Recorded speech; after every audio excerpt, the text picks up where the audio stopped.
Hello there and welcome back. It's me, Alura.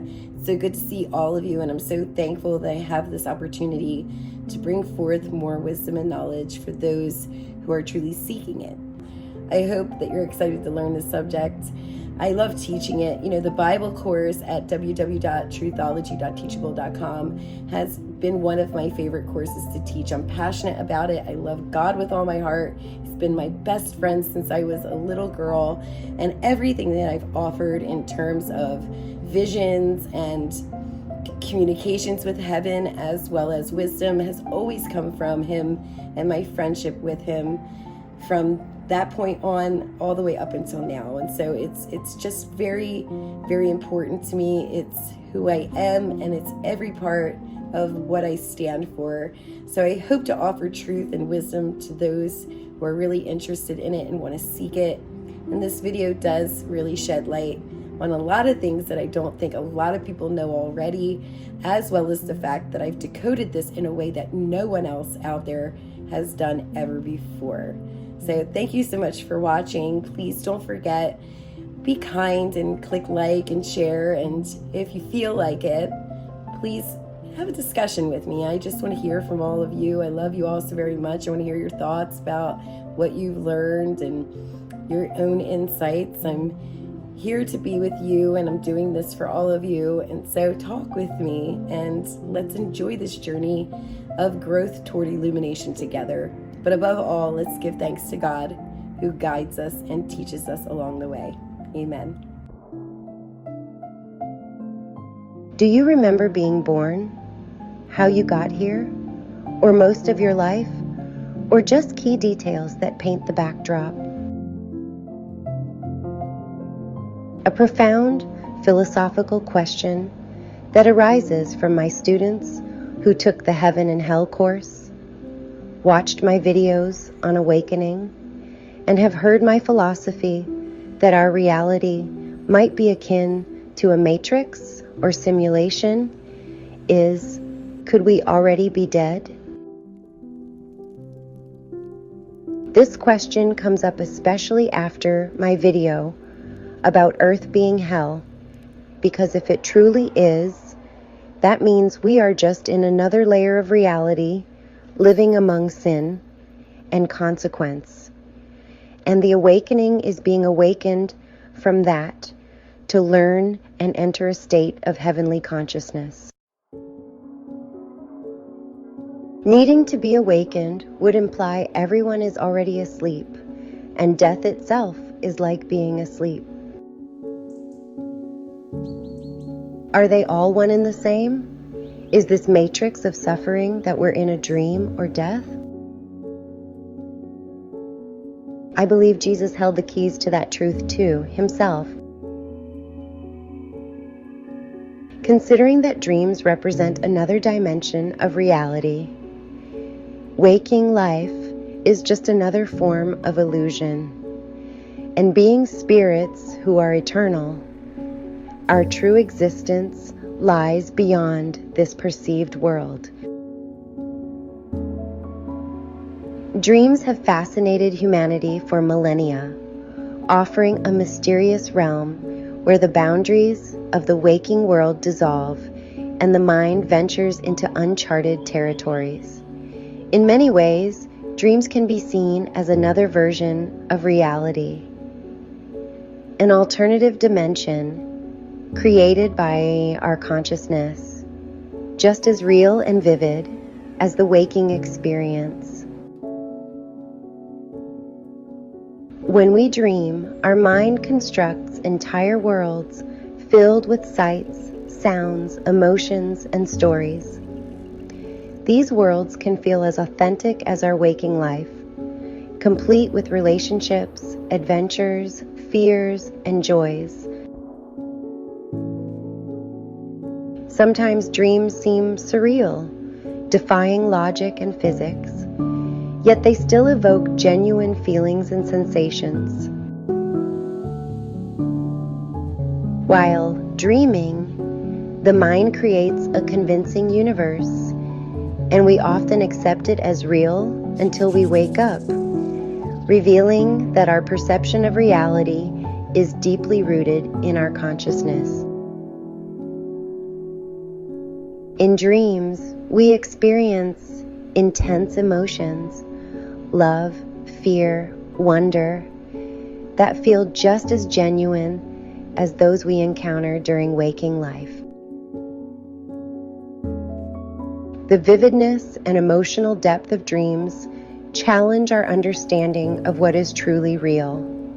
If our mind can generate entire worlds that seem authentic, why is it hard to imagine? Waking life itself is also a kind of dream, an elaborate simulation or projection of consciousness. Many spiritual traditions believe that dreams serve as a gateway to higher realities or different levels of existence. They are considered a space where the soul or consciousness can explore, learn, and transform.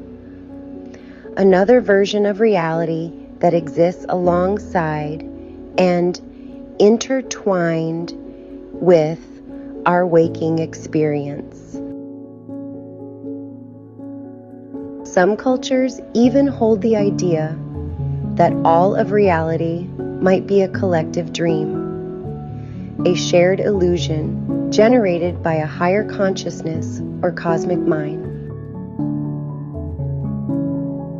Our existence is all perception, and the boundaries between the real and the imagined are far more fluid than most typically believe. Dreams are not merely fleeting illusions, but are profound expressions of the mind's creative power. Reality is more fluid, multi-layered, and interconnected than our everyday experience suggests. Awakening challenges individuals to reconsider what they define as truly real.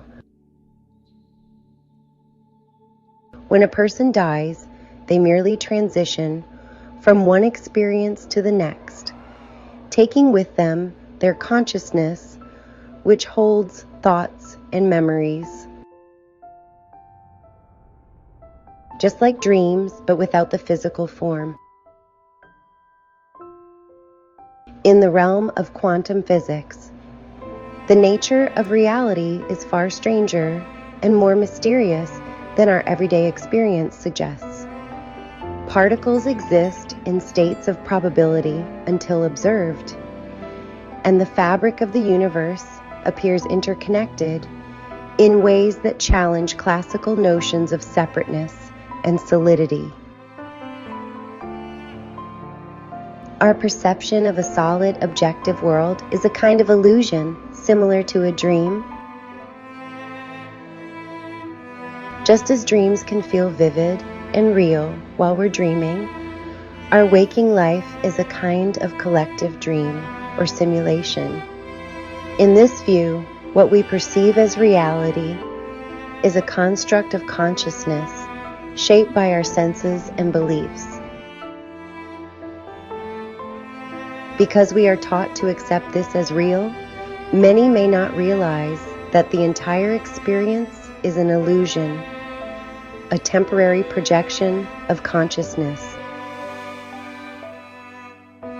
Quantum mechanics suggests that at a fundamental level, particles are interconnected in a way that defies classical logic. Entanglement implies that distant particles can instantly affect each other.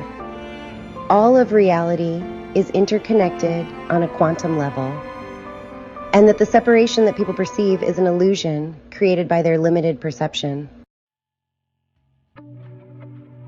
That perception is through the info in DNA and being constantly absorbed into this reality through its influences and distractions. Our consciousness is a fragment of a larger eternal consciousness that transcends individual life and death. The self we identify with is a temporary manifestation within a vast, infinite quantum field.